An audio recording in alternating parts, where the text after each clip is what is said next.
शिवोहम। शिवोहम श्री गुरु चरणों में कोटि कोटि प्रणाम स्वामी। प्रणाम स्वामी जी, आपके श्री चरणों प्रणाम में गुरुदेव। शिवोहम। प्रणाम गुरुदेव। शिवोहम।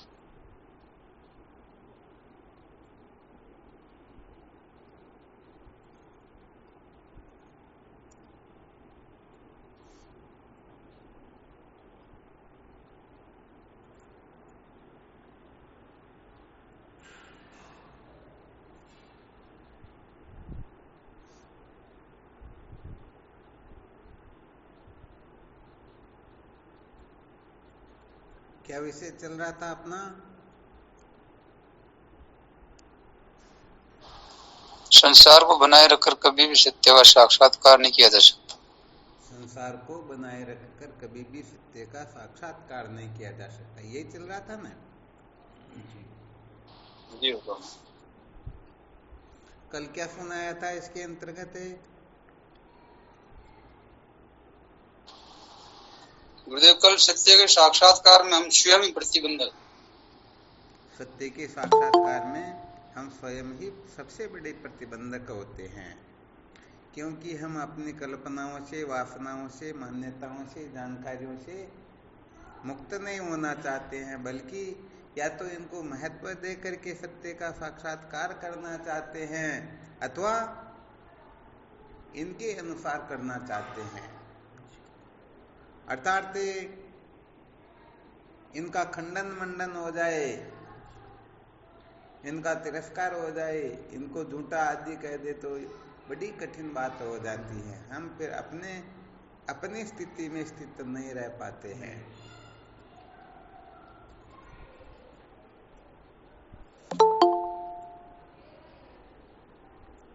और क्या सूत्र ध्यान में रहा?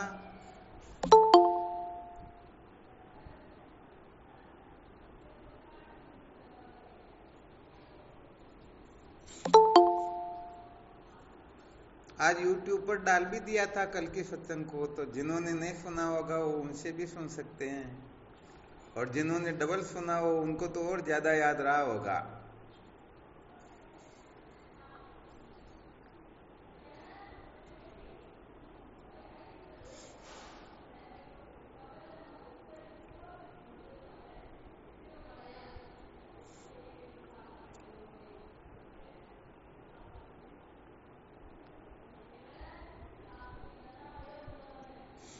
अच्छा, संसार को बनाए रखकर सत्य का साक्षात्कार नहीं किया जा सकता, इसको थोड़ा और अन्य प्रकार से सिद्ध करके बताओ।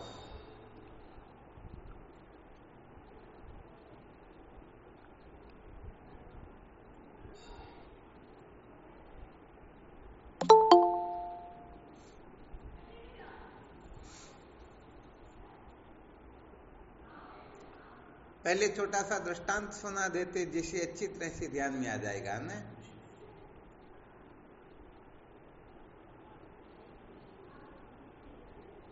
जी सर।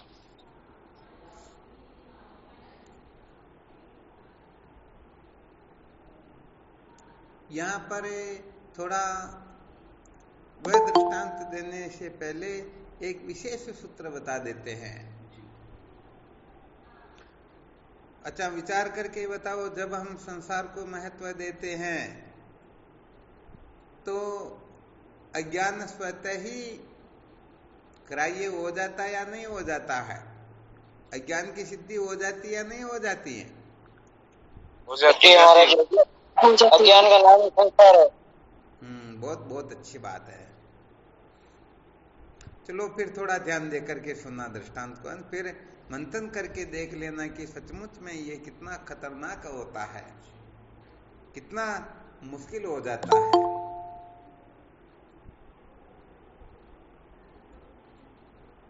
अच्छा, कैसे अनुमान लगाओगे या कैसे कल्पना करोगे कि अज्ञान के बारे में?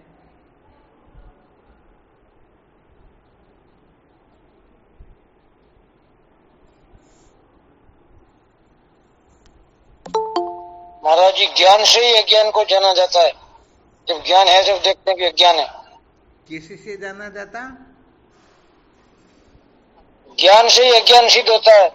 ज्ञान से अज्ञान कहाँ सिद्ध होता है? ज्ञान से तो ज्ञान की अत्यंत निवृत्ति हो जाती है। निवृत्ति तो होती है, ये तो मानते हैं, नहीं, लेकिन जब ज्ञान है तो थोड़ी थोड़ा थोड़ी बहुत गड़बड़ हो गई। फिर यहाँ पर पहले क्या बताया था?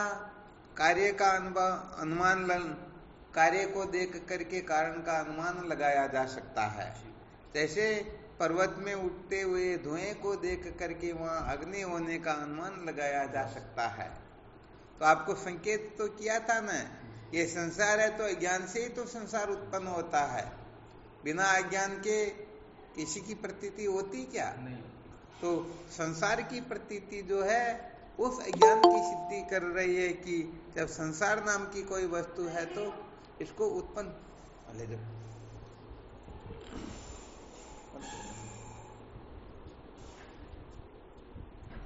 तो अज्ञान स्वतः सिद्ध हो जाता ना?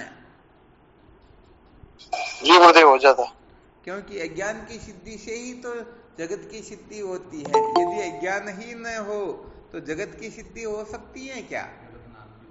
नहीं हो सकती। हाँ, होती ही नहीं। इसलिए सदा सर्वदा ध्यान रखना चाहिए कि कारण के विद्यमान होने पर ही कार्य की उत्पत्ति हो सकती है। जब कारण ही न हो तो कार्य हो ही नहीं सकता है।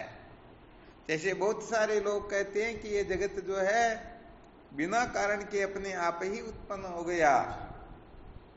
तो ऐसा जो सिद्ध करने के लिए कोई दृष्टांत उपलब्ध ही नहीं है। अपने आप किसी की उत्पत्ति थोड़ी हो सकती है। तो ये क्लियर हो गया ना? अज्ञान की तो सिद्धि हो गई ना। और अपने को क्या करना? उस अज्ञान को ध्वंस करना है, उस अज्ञान का नाश करना है। उस अज्ञान की निवृत्ति से हम सत्य का साक्षात्कार कर सकते हैं। अथवा समझना चाहिए अज्ञान की निवृत्ति को ही सत्य का साक्षात्कार कहते हैं। किसी को कोई संशय नहीं आज तक? तो कोई नहीं है गुरुदेव।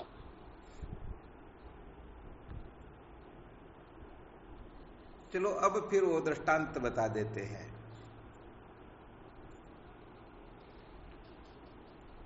अच्छा, कल्पना कर लेना, चाहे हम हो चाहे बड़े से बड़ा पहलवान ही क्यों न हो, शाम के समय मंद अंधकार के समय में हम कहीं चल रहे हैं और एकाएक कोई डंडा पड़ा हुआ है, कोई रबड़ का टुकड़ा पड़ा हुआ है, उसको देखते ही समझो सर्प की कल्पना हुई, सर्प की भ्रांति हुई। ध्यान देना अच्छी तरह से, है ना? तो बताओ वास्तव में उस जगह पर सर्प है क्या? कभी नहीं है ना? सर्प नहीं होते हुए भी बड़े से बड़ा पहलवान भी क्यों ना हो, वह भी डर जाता है, एकदम रुक जाता है और सावधान हो जाता है जी। विचार करके देखो, जो वस्तु है ही नहीं। अथवा ऐसा समझो ये रस्सी में जो प्रतीयमान सर्प है, अज्ञान के कितने कार्य होंगे तब जाकर के सर्प कार्य होगा। यहां पर अज्ञान कारण और सर्प कार्य है या नहीं है? विचार करके देखो, कार्य में पावर कितना है, ताकत कितनी है?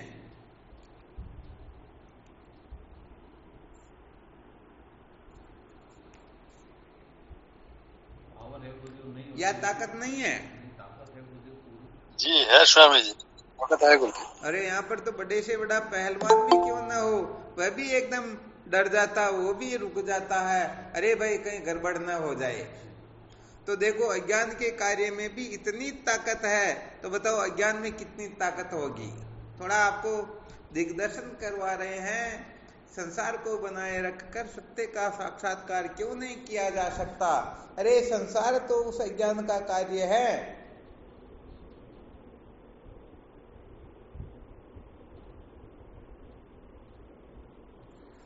बोलो, सत्य का साक्षात्कार हो सकता है संसार को बनाए रखकर? नहीं हो सकता। अरे संसार के कारण को बनाए रखे फिर भी सत्य का साक्षात्कार नहीं होता है। कारण की निवृत्ति से ही सत्य का साक्षात्कार हो सकता है। बिल्कुल क्लियर ना? जी महाराज। तो यहाँ पर हम समझ लेते हैं कि भाई उसमें क्या पावर होगा, हम तो चुटकी बजाएंगे और वो निवृत्त हो जाएगा। कहने का मतलब ऐसे शत्रु से युद्ध करने के लिए जा रहे हैं जिसमें अनेक प्रकार की कलाएं वो किसी भी रूप में प्रकट हो करके अपने को खत्म कर सकता है, अपने को बर्बाद कर सकता है। और ऐसे शत्रु को ध्वंस करने के लिए निकलते हैं और उसके लिए जो आवश्यक साधन सामग्री होती शस्त्र आदि की, हम उसको लेते ही नहीं। तो बताओ अज्ञान को समाप्त करेंगे या हम खुद समाप्त हो जाएंगे? हम खुद समाप्त हो जाएंगे। खुद हो जाएंगे ना?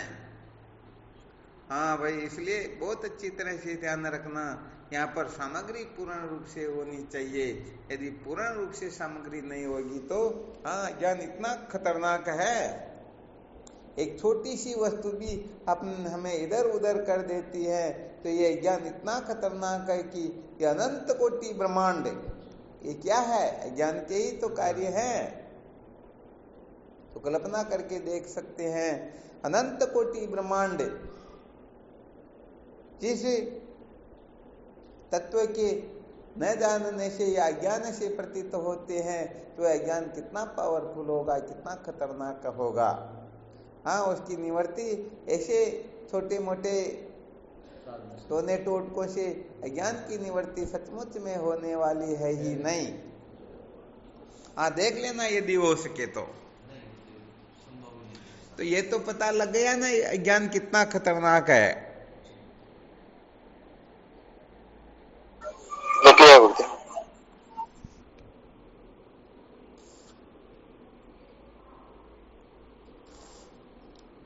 चलो, बहुत बहुत अच्छी बात है। हाँ, थोड़ा अपने को अंदाजा हो जाना चाहिए ज्ञान के बारे में, तो ज्ञान इस प्रकार का है। और भी आप चाहो तो ऐसे दृष्टांत दे करके थोड़ा इसको और विशेष रूप से सबके अनुभव गम्य बना सकते हो कि भाई वास्तव में ये बात हो सकती है। कोई दृष्टांत दे सकते हैं क्या ऐसा?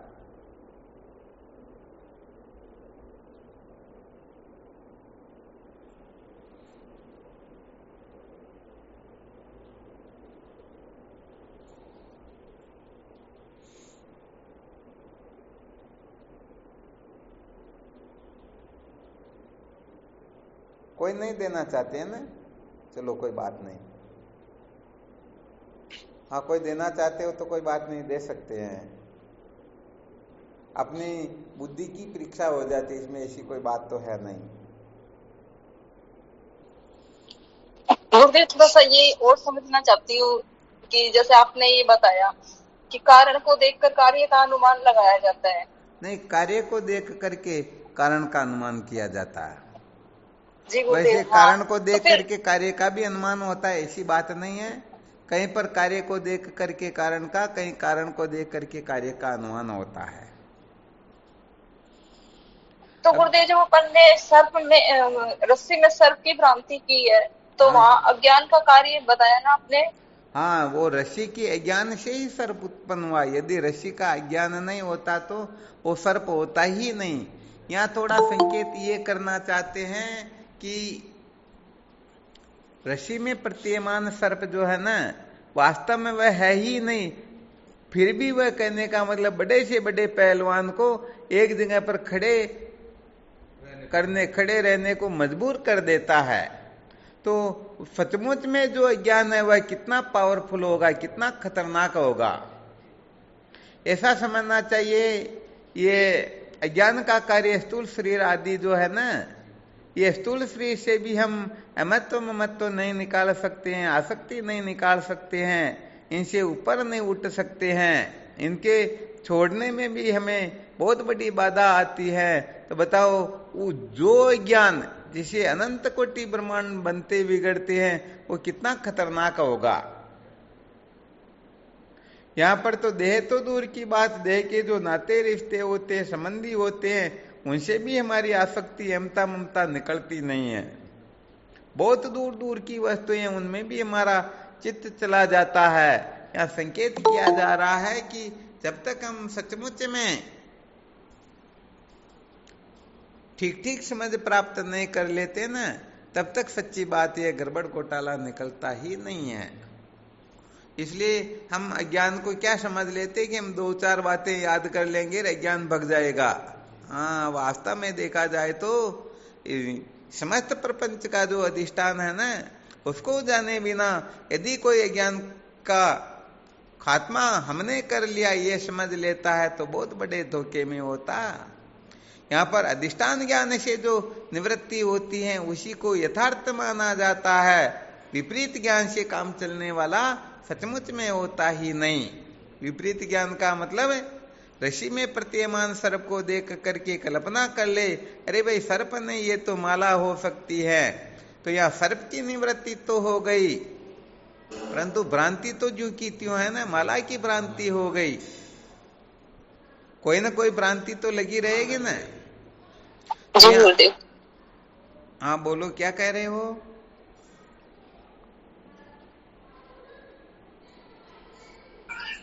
स्वामी जी के चरणों में कोटि कोटि प्रणाम। हाँ शिवोहम।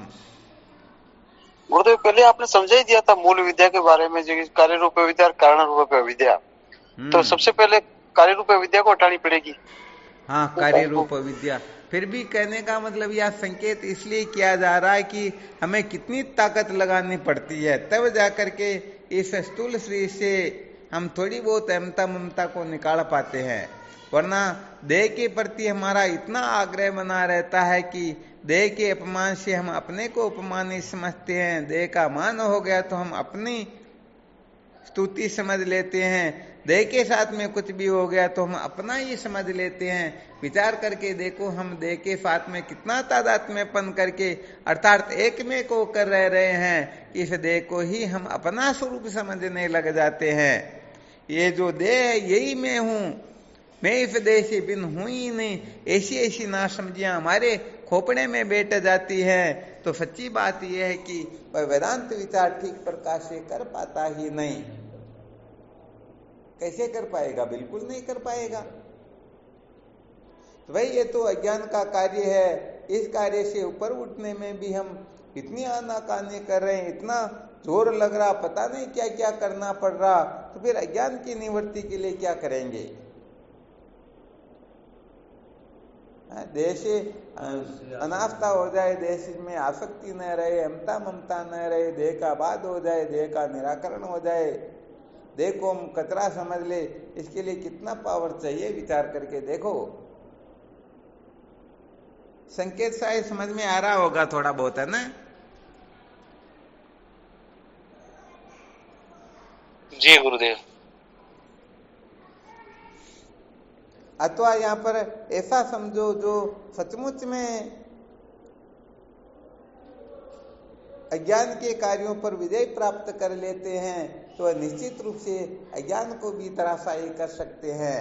अज्ञान का भी वो क्या कर सकते हैं? सम्यक प्रकार से नाश कर सकते हैं।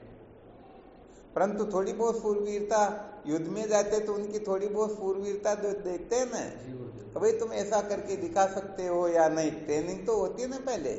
उस ट्रेनिंग में जो उत्तीर्ण होते हैं वही वास्तव में सीमा पर युद्ध के लिए जा सकते हैं, और ट्रेनिंग में फेल हो जाते हैं तो फिर उनको रिटर्न कर दिया जाता है। तो यहाँ पर कुल मिलाकर के जो सचमुच में अज्ञान के ऊपर विजय प्राप्त करना चाहते हैं वह अज्ञान के कार्यों से डरते ही नहीं, दौड़ करके उनके सामने जाते और उनको तुरंत धराशायी कर देते हैं। अर्थात इस तरफ से सुना और उसी समय तत्क्षण उनमें से अमत्व ममत्व सत्यत्व बुद्धि को निकाल लेते हैं। अच्छी तरह से समझ जाते कि न तो ये देह में हूं, न देह मेरा है, न देह सत्य है। ये तो अज्ञान से अपने को वही परमात्मा तत्व अनात्म पदार्थों के रूप में प्रतिभाषित हो रहा है। वरना सत्य बात कहे तो परमात्मा के सिवाय दूसरी कोई वस्तु है ही नहीं। तो यहाँ पर छोड़ने पकड़ने में जो भयभीत होते हैं, छोड़ने पकड़ने से जिनको डर लगता है, तो समझ लेना चाहिए वह ज्ञान को और पुष्ट करना चाहते हैं और महत्व देना चाहते हैं, अथवा ऐसा समझो कि अभी तक वह अज्ञान से ही बंधे रहना चाहते हैं, अज्ञान के साथ ही चिपके हुए रहना चाहते हैं। क्योंकि जो अज्ञान के कार्यों को नहीं छोड़ सकता है, अनुमान लगाया जा सकता है कि कभी भी अज्ञान को वो छोड़ नहीं पाएंगे। अरे चपरासी की कुर्सी को जो नहीं छोड़ सकते, वो राष्ट्रपति की कुर्सी के लिए पता नहीं कितना मर्डर कर देंगे। समझ में आ रहा ना अच्छी तरह से? हाँ, ये बिल्कुल प्रत्यक्ष होता है। इसी से तो पता लगाया जा सकता है कि हम सचमुच में अज्ञान की निवृत्ति चाहते हैं अथवा अज्ञान को और पुष्ट करना चाहते हैं। तो ये जो दृष्टांत बताया, ये जो रहस्य बताया, इस रहस्य को यदि कोई ठीक तरह से समझ ले तो सचमुच में वह स्वयं जान सकता है कि मैं अज्ञान को धराशायी कर दूंगा या नहीं कर सकूंगा। शायद किसी को आनाकानी नहीं होगी, किसी को भी आनाकानी हो तो शंका कर सकते हैं, प्रति प्रश्न कर सकते हैं, कुछ भी कर सकते हैं, ऐसी कोई बात नहीं है। हम सब आपस में बैठ करके विचार ही कर रहे हैं। तो ये दृष्टांत दे करके ये सिद्ध किया गया है कि ज्ञान का कार्य भी इतना खतरनाक होता है तो अज्ञान कितना खतरनाक होगा। और इसी से फिर ये सिद्ध किया गया, ये संकेत किया गया, जब हम अज्ञान के कार्य को भी छोड़ने में हिचकिचाते हैं, डरते हैं, छोड़ना नहीं चाहते हैं, तो इसका मतलब ये है कि हम संसार को बनाए रखना चाहते हैं, अथवा ऐसा समझो संसार को बनाए रखकर फिर सत्य का साक्षात्कार करना चाहते हैं। यही सबसे बड़ी गड़बड़ हो जाती है। ये गड़बड़ इस जीव को अनादिकाल से भटकाती आ रही है और भटकाती ही रहेगी। ठोंठ में जो पुरुष दिखाई देता, पुरुष वास्तव में होता है क्या? नहीं होता है। नहीं होता है। फिर भी भयभीत हो जाते हैं या नहीं हो जाते? सीपी में चांदी नहीं होती है, फिर भी लेने के लिए दौड़ पड़ते हैं। यदि साथ में कोई और दौड़ रहा हो तो कोशिश यही रहती है कि इनके अपनी टांग इनकी टांग में उलझा करके इसको नीचे गिरा दे और हम ही उस चांदी को ले। तो विचार करके देखो, अज्ञान के जो कार्य होते हैं उनमें भी इतना पावर होता है, तो पता नहीं अज्ञान अपने को किस जगह किस प्रकार से उलझा दे। हाँ, इसलिए कहने का मतलब ये सब माया का कार्य होता है। सत्य बात कहे तो मैं ज्ञानी हूँ, ये भी एक प्रकार की माया होती, मैं विद्वान हूँ, ये भी माया होती है, मैं मुक्त हो गया हूँ, ये भी माया होती है। इसलिए माया के स्वरूप को बहुत अच्छी तरह से समझना चाहिए।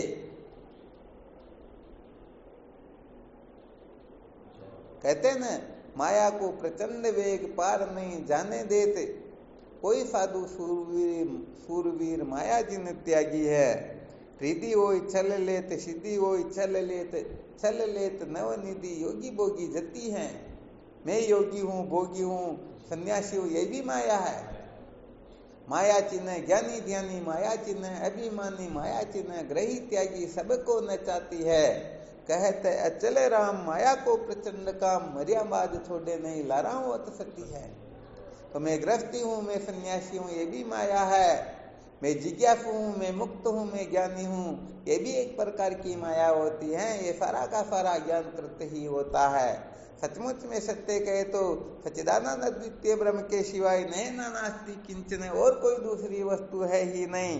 परंतु फिर भी हम उनमें अनेक विकल्प उपस्थित कर लेते हैं। इसलिए कोई देह भाव से मुक्त हो जाता, परंतु जीव भाव में बंध जाता है, कल्पना कुछ न कुछ करता ही रहता है। तो भाई यहाँ पर सचमुच में ज्ञान की सम्यक प्रकार से निवृत्ति नहीं होती है, तब तक ये ज्ञान अनेक अनेक रूप धारण करके आता है। कभी अपने को क्या, कभी क्या, कभी क्या दिखलाता रहता है। और हम वहां पर ऐसे अटक जाते कि अब तो हम कृतार्थ हो गए, अब तो हम मुक्त हो गए, हम तो ज्ञानी हो गए। ये अज्ञान निवृत्त हो गया, उनको पता नहीं ये सारा का सारा अज्ञानी नाना प्रकार के वस्त्र पहन करके अपने सामने आता है और हम उसका वर्ण कर लेते हैं, समझ लेते हैं हमने ब्रह्म को प्राप्त किया। अरे ब्रह्म न प्राप्त करने की वस्तु होती है, न त्याग करने की होती है। ये ग्रहण त्याग आदि जो है ये सारा का सारा स्वप्न मात्र होता है।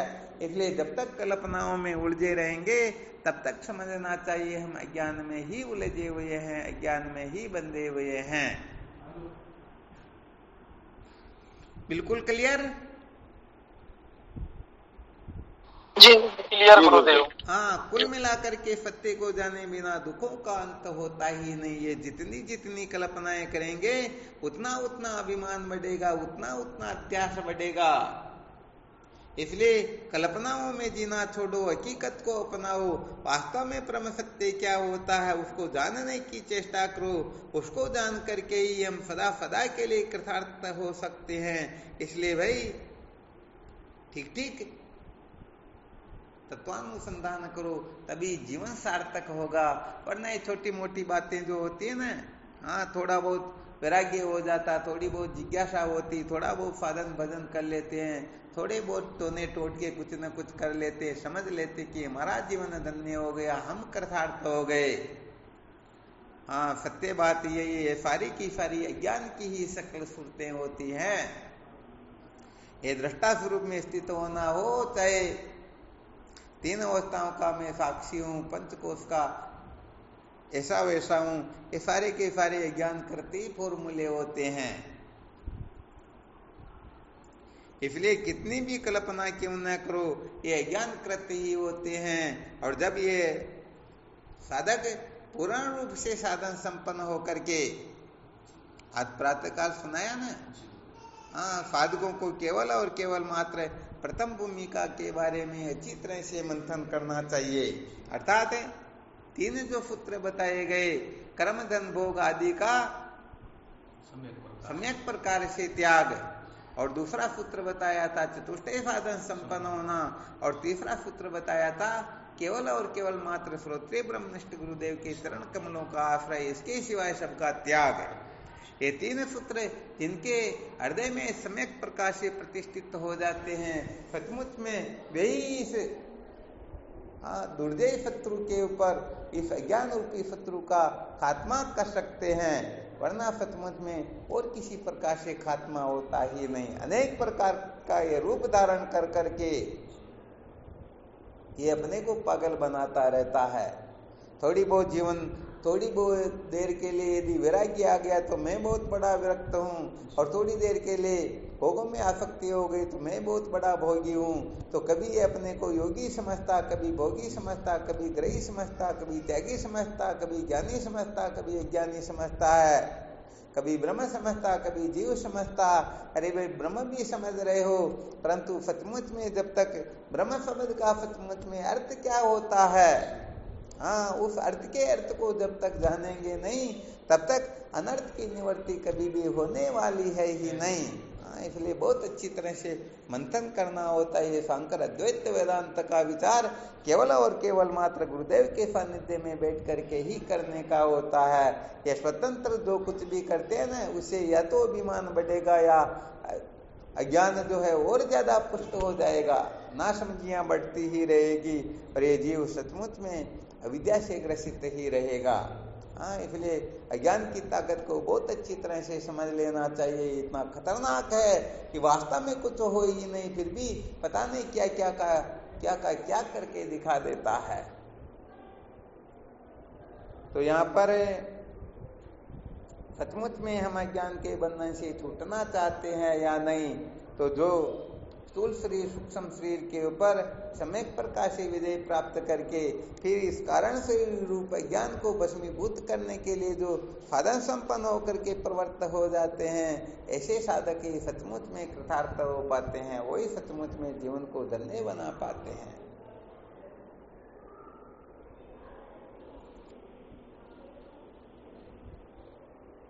कोई संशय तो नहीं है ना यहाँ पर? जो भी नहीं बताया गुरुदेव गया,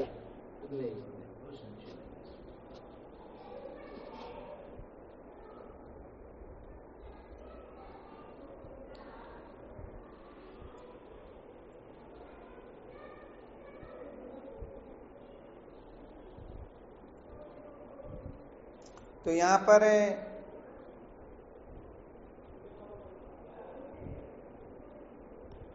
स्थूल शरीर पर विजय प्राप्त करने के लिए भी ज्ञान इंद्रियां, कर्म इंद्रियां, अंतःकरण आदि का अलग अलग विभाग वर्णन कर दिया गया। तो सर्वप्रथम कर्म इंद्रियों पर, फिर ज्ञान इंद्रियों पर, फिर मन बुद्धि आदि, क्योंकि विजय प्राप्त करने के लिए सबसे पहले जो कमजोर कड़ी होती है उसी पर विजय प्राप्त करनी होती है। तो सबसे पहले कर्म इंद्रियों को निषिद्ध से हटाना होता है और फिर इन कर्म इंद्रियों को विहित से भी ऊपर उठाना होता है। ऐसे ही ज्ञान इंद्रियों को भी निषिद्ध विहित से ऊपर उठाने के पश्चात, क्योंकि कुल मिलाकर के भोग कैसा भी क्यों ना हो, कहते हैं ना, अग्नि चाहे अपने घर की हो या दूसरे के घर की हो, वो जलाने का काम बराबर करती ही करती है। ठीक है ना? हाँ, इसलिए अपने को कुल मिलाकर के इनके जो विषय होते हैं निषिद्ध और विहित, इन दोनों से ही ऊपर उठना है, क्योंकि निषिद्ध विषय के सेवन से जीव पतन की ओर जाता है, विहित विषय के सेवन से यह स्वर्गादि लोकों को प्राप्त करता है। और जब न निषिद्ध की न विहित की जीवन में आवश्यकता होती है, अर्थात जो न तो ऊपर के जो लोग स्वर्गादि हैं उनको चाहे और न पतन की ओर जाना चाहे, तभी इसके हृदय में तत्व की जिज्ञासा जागृत होती है। अच्छा, आप बताओ, स्वर्गादि लोगों को चाहते हो या स्वर्ग ब्रह्मलोक जो है ना, इनको चाहते हो या नहीं चाहते हो?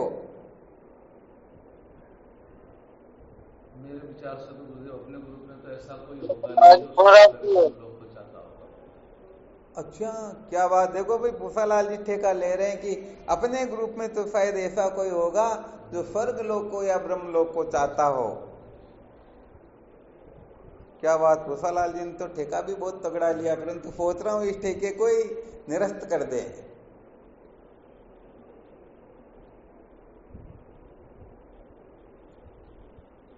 चलो, भूसालाल जी ने लिया तो बात तो बिल्कुल ठीक है। मोहनलाल जी ने हाथ उठाए, भाई क्या बात हुई? कुछ कहना चाहते हो तो बोलो भाई।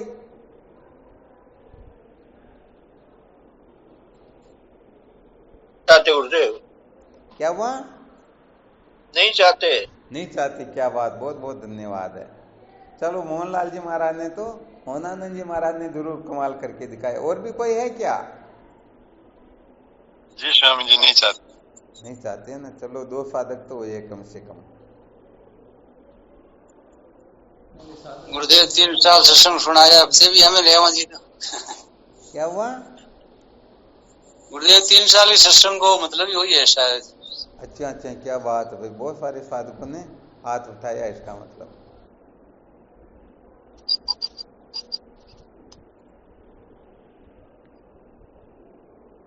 अच्छा, बहुत सारे साधकों ने अब तो हाथ उठा दिए, इसका मतलब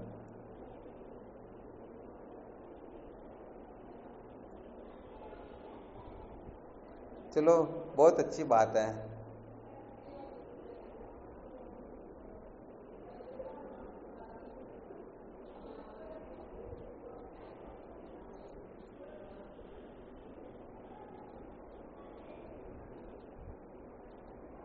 देखो, थोड़ा यहाँ संकेत करते हैं। वैसे आपने जो बताया ना, बिल्कुल 100% सत्य बात है। या थोड़ा संकेत इसलिए करें कि हम चाहते नहीं कि हमको स्वर्ग आदि प्राप्त हो, परंतु फिर भी स्वर्ग आदि लोगों को प्राप्त करने की ही चेष्टा करें, वैसे ही काम कर रहे हैं, तो फिर तो वही प्राप्त होगा ना। बिल्कुल सत्य। देखो, यहाँ पर निषिद्ध कर्म करने से नरक की प्राप्ति होती है और शास्त्र के अनुकूल कर्म करने से स्वर्गादि लोकों की प्राप्ति होती है।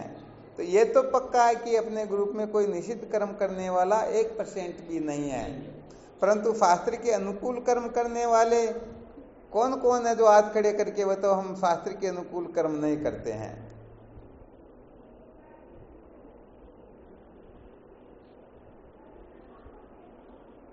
किसी ने हाथ नहीं उठाया, इसका मतलब शास्त्र के अनुकूल कर्म ही तो करते हैं, और शास्त्र के अनुकूल कर्म करने वाले को ही तो स्वर्ग मिलता है। तो फिर आपकी बात में तो कुछ कमजोरी रह गई भाई, इसका मतलब। नहीं गुरुदेव, ऐसी बात तो नहीं है। गुरुदेव धीरे धीरे छोड़ने का प्रयास तो कर ही रहे ना। देखो यहाँ पर रहस्य यह है कि कर्म मात्र जो है, चाहे कर्म निषिद्ध हो या विहित हो, वेद मर्यादा से विरुद्ध हो या अनुकूल हो, कर्म मात्र जो है ये तो या तो नरक की प्राप्ति करवाएंगे या स्वर्ग आदि लोकों की प्राप्ति ही करवाएंगे। इसीलिए तो कहा गया है कर्मणा बध्यते जंतु विद्या च मुच्यते, कर्मों से जीव बंधता है और ज्ञान से मुक्त हो जाता है।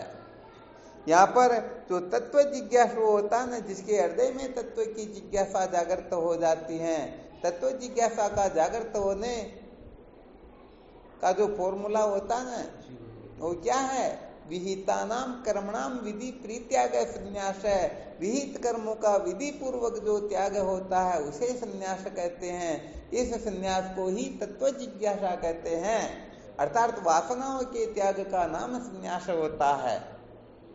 अब यहाँ कोई ये भी शंका करना चाहे, फिर भी इनका कोई औचित्य नहीं होता है कि घर को छोड़ने से ऐसा होता या नहीं होता। अरे भाई, न हम घर छोड़ने की कह रहे हैं न पकड़ने की कह रहे हैं, परंतु अपने भीतर जो वासना आसक्ति आदि बैठी होती हैं वो तो छूट सकती है ना। तो आज सुबह जो आपको सुनाया ना, जब धर्म की कक्षा में हम प्रवेश करते हैं उस समय समस्त निषिद्ध का त्याग करना होता है और विहित को ही करना होता है।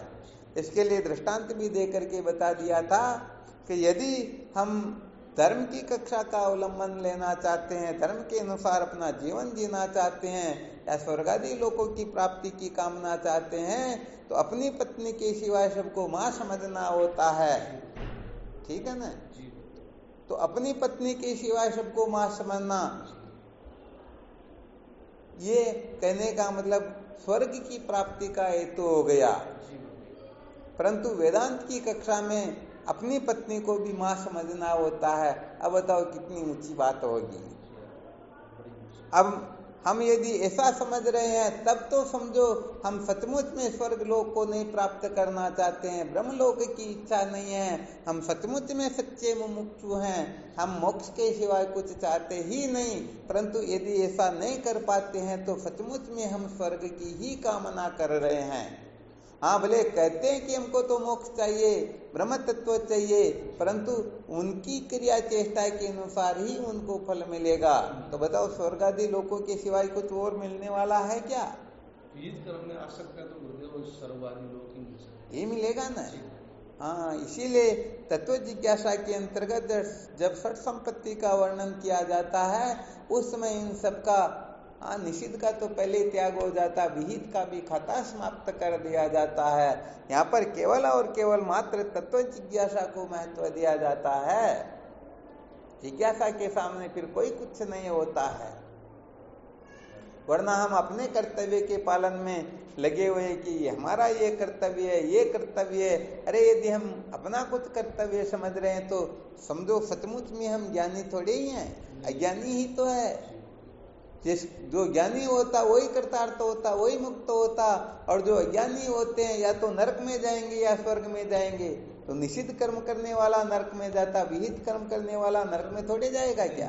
तो फिर उनके लिए भी तो कुछ न कुछ जगह रही ना, स्वर्ग आदि लोकों में ही तो जाएंगे। तो भाई अपने ग्रुप में समझो, चाहे पूरी संसार में कहीं पर भी समझो, जो न निषिद्ध का आग्रह रखते न विहित का आग्रह रखते, इन दोनों से ऊपर उठ करके केवल और केवल मात्र तत्व जिज्ञासा को ही महत्व देते हैं, तत्व को ही जानना चाहते हैं और कुछ चाहते ही नहीं, तो समझो उसके लिए आपका ठेका तो पूरा रूप से 100% क्लियर है, वहां उसको कोई खंडित कर ही नहीं सकता। परंतु यदि हम अपने बहुत सारे कर्तव्य बना करके उस कर्तव्य में उलझे हुए हैं, कर्तव्य की भ्रांति से दबे हुए हैं, तो सचमुच में हम विषय पुरुष हो सकते हैं, जिज्ञासु तो हो सकते ही नहीं। तो यहाँ पर तो सत्य बात कहें तो द्वित्रिणाम उपजायते, करोड़ों में कोई कोई ऐसा होता है जो इस जगह पर टिक पाता है।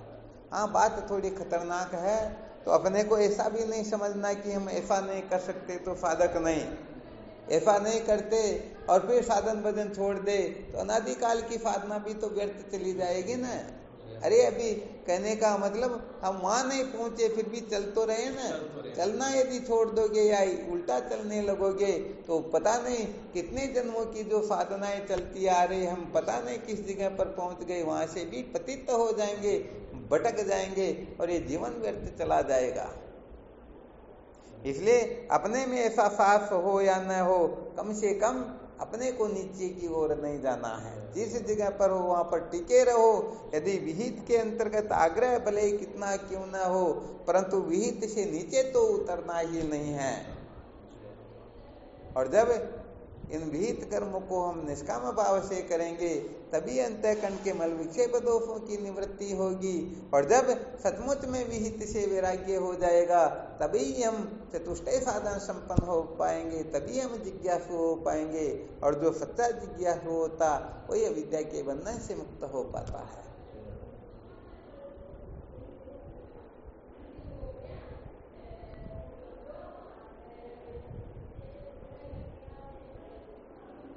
तो हालांकि अभी इस जगह पर बहुत सारे साधकों को अनेक शंकाएं होती हैं, परंतु ये सारी की सारी शंकाएं हम यही चिपके रहना चाहते हैं इसलिए होती हैं। वरना हम ये भी नहीं कहते कि इनका बिल्कुल पूर्ण रूप से त्याग कर दो। धर्मशाला में रहना तो आवश्यक है, परंतु धर्मशाला को हम अपना घर समझ लेंगे तो सदा सदा के लिए काम बर्बाद कर लेंगे। तो वहाँ अटकना नहीं है, ऐसे आगे भी बढ़ने की चेष्टा करनी है। और यदि जीवन भर ये अटके रह जाए कि नहीं मेरे जीवन का यही लक्ष्य है, यही सार है और अंत तक मुझे इसी में अटका रहना है, तो हो गया गड़बड़ घोटाला। ज्ञान भी हो जाए, इसीलिए तो पहले 3 प्रकार के आग्रह बताए थे, पूर्व आग्रह, वर्तमान आग्रह और भावी आग्रह। तो ये आग्रह जो होते हैं ना, बस हमारा ये तो बनाना रहना चाहिए, हमारी पत्नी पत्नी बनी रहनी चाहिए, पति पति बना रहना चाहिए। ज्ञान भी हो जाए फिर भी ये तो हमसे उस प्रकार से नहीं होने चाहिए, ये हमको छोड़ न दे, हम छूट न जाए, या ये अपने को पति पत्नी मानना छोड़ न दे। पता नहीं ऐसी अनेक प्रकार की गड़बड़ियां होती है ना, वो दिमाग से निकलती ही नहीं। और नहीं निकलती तो हमारी एक देह में ही तो स्थिति है, तत्व में स्थिति कहाँ पर है? यहाँ पर तो जब जगत नाम की वस्तु ही नहीं है तो कौन किसको कैसे क्या छोड़े क्या पकड़े, छोड़ना पकड़ना होता ही नहीं। ये तो जब अज्ञान की निवृत्ति होती तब ऐसे समझ में आता है। इसीलिए कहने का मतलब जब साधक इस जगह पर ऊपर उठने लगता है तब समझना चाहिए कि ये निश्चित रूप से ज्ञान को ध्वंस कर देगा। और यदि यहीं पर अच्छा विचार करके देखो, जो कुछ भी हम करते हैं सब अज्ञान का कार्य है या ज्ञान का कार्य? ज्ञान का कार्य। तो हम कार्य में कितने खतरनाक अटके हुए कि इनके बिना एक क्षण भर भी नहीं रह सकते हैं, इन्हीं के लिए 24 घंटे पागल हुए रहते हैं। अब विचार करके देखो, सचमुच में हम अज्ञान से छूटना चाहते हैं क्या? हम तो अज्ञान को और पुष्ट कर रहे हैं ना, हम इनके बिना नहीं रह सकते, इनकी तो आवश्यकता है ही है, ये तो होने ही चाहिए, यदि न हो तो हमारा जीवन कैसे चलेगा, ऐसा वैसा कैसे होगा। समझ लीजिए बहुत सारा गड़बड़ घोटाला हो गया। हम सचमुच में अपने को देह मात्र समझ रहे हैं, हम अपने को सच्चिदानंद अद्वितीय ब्रह्म निश्चय कर ले तो सारा का सारा प्रपंच उसी समय जलकर भस्म हो जाता, उनकी कोई आवश्यकता ही नहीं होती है। परंतु हम अपने को देह मात्र समझेंगे तो भाई बात यहाँ पर एक, अपने को देह समझेंगे तो दूसरे देह की आवश्यकता हो ही जाएगी। बिल्कुल क्लियर ना? हाँ, इसलिए यहाँ पर बहुत अधिक मंथन करना होता, बहुत अधिक विचार करना होता है। ठीक ठीक समझे बिना सचमुच में कोई कृतार्थ होता ही नहीं। अनंत जन्मों से कल्पनाओं में बंधे हुए हैं।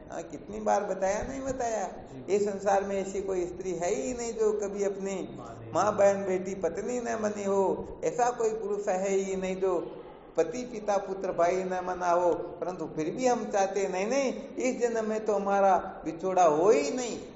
यदि पत्नी मर जाए तो पुरुष उनके साथ में सता होना चाहता, और वो मर जाए तो उनके साथ में वो सती होना चाहती। ये कितना खतरनाक ज्ञान है। मांस आदि की नारी बनी नर भी उन्हीं का है बना, चैतन्य दोनों माई सम है भेद है तब ले सना, तो भी परस्पर मोह है वश असत्य ऐसे होए हैं, देव वश जावे बिछुड़ तो प्राण तक भी खोए हैं। हाँ, प्राण देने के लिए तत्पर रहते। अरे अब मैं कैसे रहूंगा।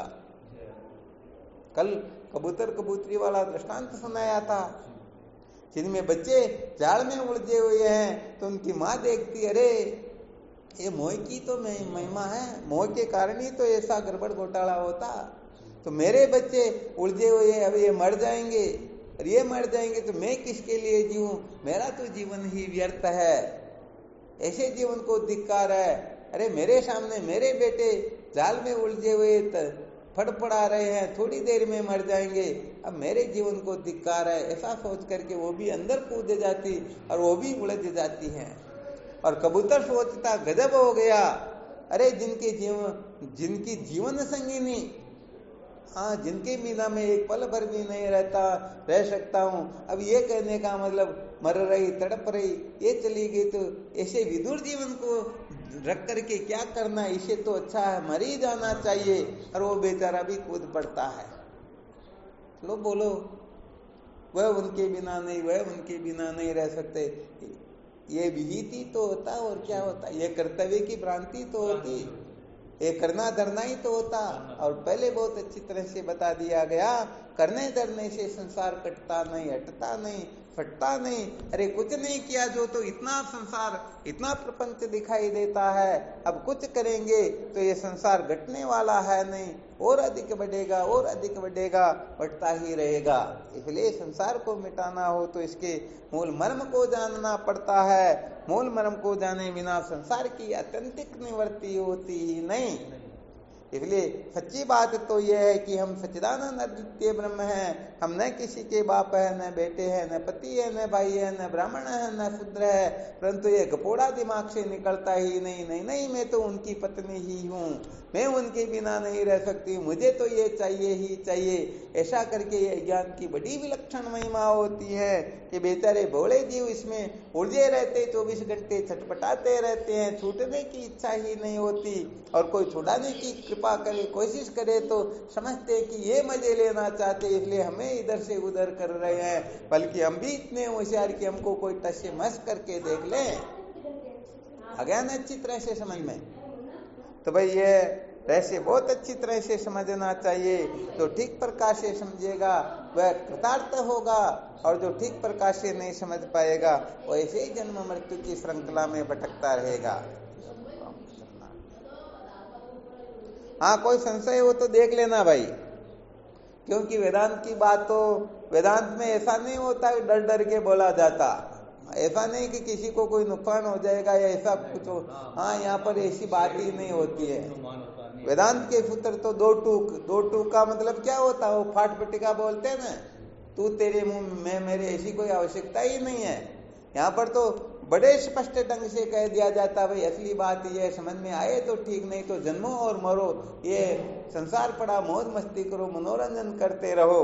और यदि सत्य का साक्षात्कार करना हो तो इसके लिए तो भाई ये ब्रह्मास्त्र है, इसका पालन करो और जीवन को धन्य बनाओ। तो सचमुच में जो वेदांत के महात्मा होते हैं ना, वो डरपोक नहीं होते, डर डर के नहीं कि अरे ऐसा हो जाएगा वैसा हो जाएगा, संसारी नहीं क्या हो जाएगा, अरे सारा संसारी एक दिन छूटने वाला है, क्या फर्क पड़ता, छूट जाए तो क्या फर्क पड़ता, पकड़ में आ जाए तो, वो छूटने पकड़ने से तो डरते ही नहीं। इसलिए साधकों को अच्छी तरह से रहस्य समझ लेना चाहिए कि यहाँ पर जब तक हम खरे नहीं उतरते हैं तब तक तो सच्ची बात है ये गड़बड़ जीवन से निकलती ही नहीं। तो देख लेना, प्रथम भूमिका के जो 3 सूत्र बताए गए, सबसे पहला सूत्र था विहित से वैराग्य, दूसरा सूत्र चतुष्टय साधन संपन्न होना, और तीसरा सूत्र श्रोत्रिय ब्रह्मनिष्ठ गुरुदेव का सानिध्य। जब तक विहित से वैराग्य नहीं होता है तब तक चतुष्टय साधन संपन्न नहीं हो सकते हैं, और जब तक चतुष्टय साधन संपन्न नहीं होते तब तक गुरुदेव के चरण कमलों में प्रीति होती ही नहीं, और जब तक गुरुदेव का आश्रय नहीं लेते तब तक अज्ञान की निवृत्ति होती ही नहीं। हाँ, इन 3 सूत्रों को धारण किए बिना करोड़ करोड़ कोशिश क्यों न करते रहो, ये संसार चक्र तो ऐसे ही चलता रहेगा, काम बनने वाला वास्तव में सचमुच में है ही नहीं है ना। हाँ, बस यही विशेष बात होती है। इसलिए अपनी कल्पनाओं को महत्व नहीं देना होता, शास्त्रों की रीति से अपने को ब्रह्म विचार करना होता है, तभी सचमुच में हम विद्या के बंधन से मुक्त हो सकते हैं। तो प्रथम भूमिका में आरूढ़ हुए बिना आगे की भूमिकाओं की सिद्धि नहीं हो सकती है। चतुर्थ भूमिका में आरूढ़ होने पर ही विद्या की मूल सहित निवृत्ति होती है। तो जो सचमुच में विद्या के बंधन से मुक्त होना चाहते हैं उनको सब कुछ छोड़ करके सर्वप्रथम पहली भूमिका में पहली भूमिका का सर्टिफिकेट पूर्ण रूप से प्राप्त कर लेना चाहिए। और जो पूर्ण रूप से प्राप्त कर लेंगे समझो उनके जैसे तो संसार में फिर कोई है ही। चलो ठीक, फिर यहाँ पर चिंतन मनन करते रहना, ठीक है ना। शिवोहम। और कोई शंका हो तो बोल सकते हो। कोई शंका नहीं गुरुदेव, प्रणाम। वाह, बहुत धन्यवाद। शिवोहम। प्रणाम गुरुदेव, प्रणाम। हाँ, शिवोहम। प्रणाम स्वामी जी, साष्टांग दंडवत प्रणाम। शिवोहम गुरुदेव। स्वामी जी के चरणों में साष्टांग दंडवत प्रणाम। शिवोहम। गुरुदेव भगवान के श्री चरणों में प्रणाम। शिवोहम। शिवोहम। वह भी बराबर की चलती थी। रूम का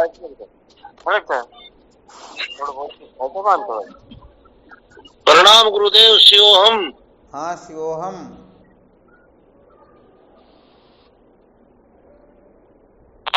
प्रणाम गुरुदेव, आपके श्री चरणों में कोटि कोटि प्रणाम। हाँ, शिवोहम। गुरुदेव को प्रणाम। शिवोहम। शिवोहम। प्रणाम स्वामी जी, आपके श्री चरणों में कोटि कोटि प्रणाम। शिवोहम। प्रणाम गुरुदेव। शिवोहम। हाँ, शिवोहम। जय हो आपकी जय।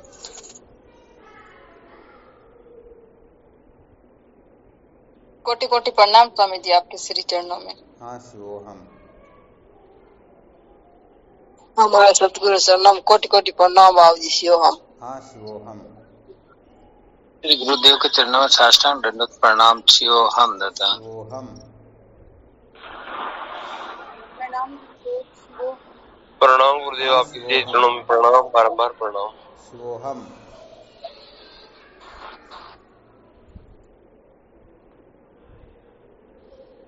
कोटि कोटि प्रणाम स्वामी जी, आपके श्री चरणों में। शिवोहम।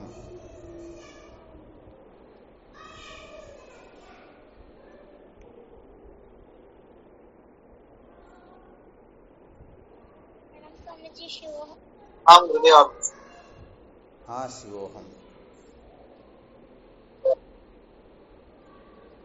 ठीक, शिवोहम।